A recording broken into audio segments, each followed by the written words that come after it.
Hello everyone, this is the Aicehome Cleaning Tool Series Spin Mop put together video and demonstration. That's a product use step guide. It's a piece of paper. Don't lose it. This is a fabric disc and another fabric disc. There's two that come in this box, which I think is really great. This is 3 parts of the 4-part handle for the mop. And that's the upper disc with the 4th part to the handle on top of it. And this is the bucket. Okay. Now, I'm going to take this out of the plastic.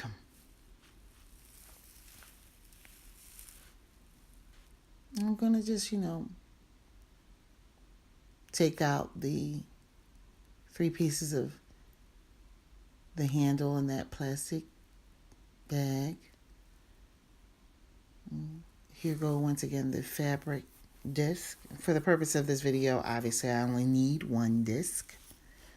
So I'm going to put the other one aside.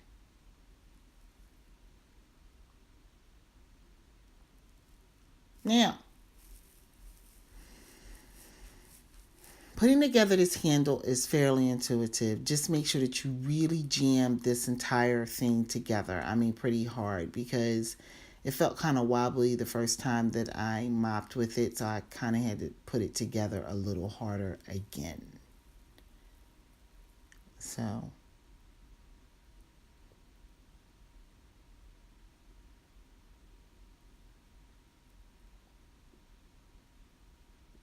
clicking up the last part of the handle on the upper disc. We're going to also take out the fabric disc right here. And I don't know if it's because I clean with pretty toxic chemicals or whatever, but this fabric feels so strange on my fingers, even when it's wet. But there are the grooves that the upper disc is going to click into, which I will show later on in this video. And finally, here goes the actual handle. That is the spin part of the spin mop. That last piece, it spins. It is a spinning part. This lever here, if pushed up like I'm getting ready to do right now, stops it from spinning. It becomes immobile. Okay? Which allows me to push this into the last part of the handle, which makes the full mop. Just about. It's fully done once the fabric disc is attached, which we're about to do. Okay, so now we're splaying out the fabric on the floor around it so that the disc is easy to access and no fabric gets caught in it. And then we're going to put it on top. And we're going to step on it as they show you to do in the product use step guide. And you hear it click in that video and you have a fully put together mop. Okay, now here goes the bucket. As you can see, it has 3 levers. I'm going to undo those. You're not really put together all that hard. You're going to take and flip the top over and put it on top of the bottom part of the bucket, which is also your reservoir for water. I'm going to push it down further on the floor, as you'll see here. And then we're going to push the levers in place and you'll hear it. And there goes your bucket. Okay, and right there you'll see there's a closure on the bottom of the bucket that allows you to let the water out. Okay. So I thought this was a manual process. I thought I was going to have to lift that thing up right there. Because there's like no instruction on this last part that I'm going to tell you in this video. That's the down part would be the reservoir for the water, and the up part would be where you would get your mop to spin. You're going to take this part right here and push hard on that part right there, which it fits right over.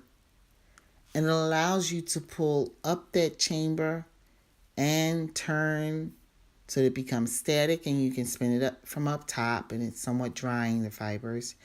And then it allows you to turn it again to put it back down into the reservoir of water to spin and wet your mop further, or wet it to begin with, thereby making this a full dry process for your hands, meaning that you can just literally run water from the spigot into your bucket, pour in your ingredients, and you can clean from there. You never have to actually touch the water at all. Okay? That is not something that is on the product use step guide, but I want to make that clear. Those two pieces actually click together, and it's pretty easy. You just have to push pretty hard at it. You will not break it. It's a pretty well made bucket and mopping system. It's just that that's not written down. I think it's a little intuitive to a degree, but it took me a little bit to figure it out. When I was mopping, I said, I bet you I could push this down. It did very well on my floors. The fabric did. But I had to say, a few days after using it, that thing is still wet. But there goes a closure again that you can open to let out the water in the reservoir. And once again, never ever touch the water. I never touched the water. The only time I touched anything wet is a few days later, checking to see if the mop was actually dry. So I still like to try the O Cedar mop, but I think this is a pretty good find for 20 some. I think it was like $24. And O Cedar, depending upon when I go to Amazon, is much higher than that. So, all right, everybody, enjoy Aicehome.